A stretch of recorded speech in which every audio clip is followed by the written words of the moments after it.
সেটা না হতে পারো।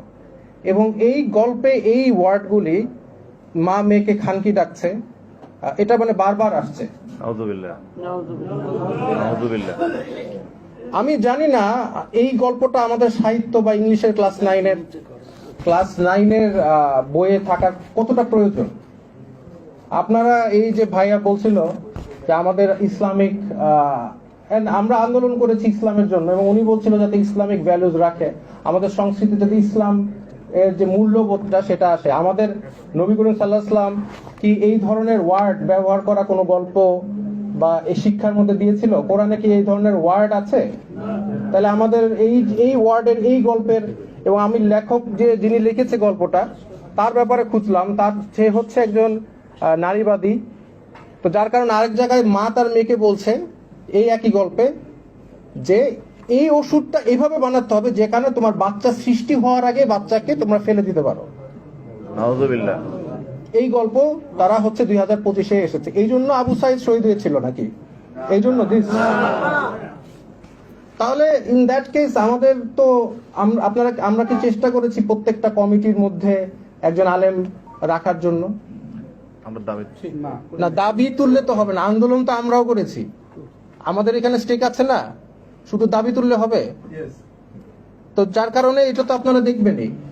এবং এখনো এটা যেহেতু বই পাবলিশ হয়নি, এখনো পরিবর্তন করার সময় আছে।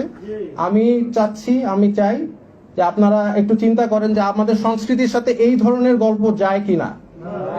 আমি এগুলো একটা টিচার ক্লাসের মধ্যে বাচ্চারা তো কম বয়সী বাচ্চারা জিজ্ঞেস করবে যে স্যার এই যে স্লাট কথাটার মানে কি, খানকি মানে কি? তারপরে টিচার স্টুডেন্ট ডিসকাশন করবে এটা কি দরকার, নেসেসারি? তাহলে কেন এটাকে ইনক্লুড করা হলো, কে করলো? তো যার কারণে কালচার, আসলে আমাদের কালচারটা কি? আমাদের যে এই আন্দোলনে সব মতদর্শের মানুষ আন্দোলন করেছে, কিন্তু মেজরিটি মারা গিয়েছে, শহীদ হয়েছে। কেউ ভালহালায় যাওয়ার জন্য এই আন্দোলনে অংশগ্রহণ করে না, শহীদ হওয়ার জন্য আসছে। আর তাদের চিন্তাধারা ছিল ইসলামিক, কিন্তু এই ইসলাম কথাটা যে আন্দোলনের সাথে জড়িত সেটা মানুষ আস্তে আস্তে কিছু মানুষ চাচ্ছে যে এটা চলে যায়। আমি আন্দোলনে ছিলাম, নেতৃত্ব দিয়েছি, আমি ইসলামের জন্য করেছি, আমি ভালহালায় যাওয়ার জন্য করি নাই। তো যার কারণে আমি বলতে চাই যে আমাদের যে ইসলামিক মূল্যবোধ আছে, যে এখন বলছে স্পিরিট অফ আগস্ট মুভমেন্ট, এটা হচ্ছে মুক্তিযোদ্ধা চেতনা টাইপের। এই স্পিরিট অফ আগস্ট মুভমেন্টটা কি আসলে? আমার জন্য তো স্পিরিট একটাই, সেটা হচ্ছে ইসলাম। এবং আমার ইসলাম, আমি মনে করি আমার যতটুকু জ্ঞান আছে, পুত্র জ্ঞান, এই ধরনের জিনিস একটা টিচার একটা স্টুডেন্টের সাথে ডিসকাশন বা করতে পারে না। এবার প্রশ্নের মধ্যে দিয়েছে যে ওই মেয়ে যদি ছেলে হতো তাহলে কি তার সাথে তার মা কিভাবে ওর ভিন্নভাবে আচরণ করত? এই হচ্ছে শিক্ষা। তাহলে আন্দোলন করে আমরা দেশ স্বাধীন করলাম কিসের জন্য? ওয়াই? তো এই সংস্কৃতি আসলে কি আমরা চেয়েছি?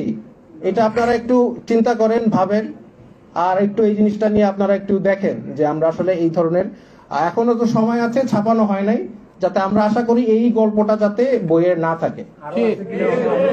আরো আছে কিনা জানতে, এটা তো আরেকটা ভালো পয়েন্ট আপনারা বলেছেন, আরো আছে কিনা। এখন এই সরকারের ভিতরে তো ট্রান্সপারেন্সি নাই, তারা আমাদেরকে আগে দেখাবে না তারা কি গল্পগুলো দিয়েছে, জনগণের সাথে ক্লিয়ার হবে না? সংবিধান কি পরিবর্তন করছে সেটা ক্লিয়ার হবে না? পাঠ্য বই ক্লিয়ার হবে না? তারা তো সব গোপনে করছে। কেন গোপনীয়তা? কেন এটা লিক করেছে? কেন লিক করা লাগবে? আমাদের তো জানার কথাই ছিল আপনারা কি কাজ করছেন। তো এইটাই বলে আমার বক্তব্য শেষ করেছি। আমি যখন এটা জানতে পারি আমি আসলে মানসিক ভাবে একটু আহত হই যে এটার জন্য কি আমি জেল খেটেছি, মার খেয়েছি, নির্যাতন হয়েছি এই জন্য।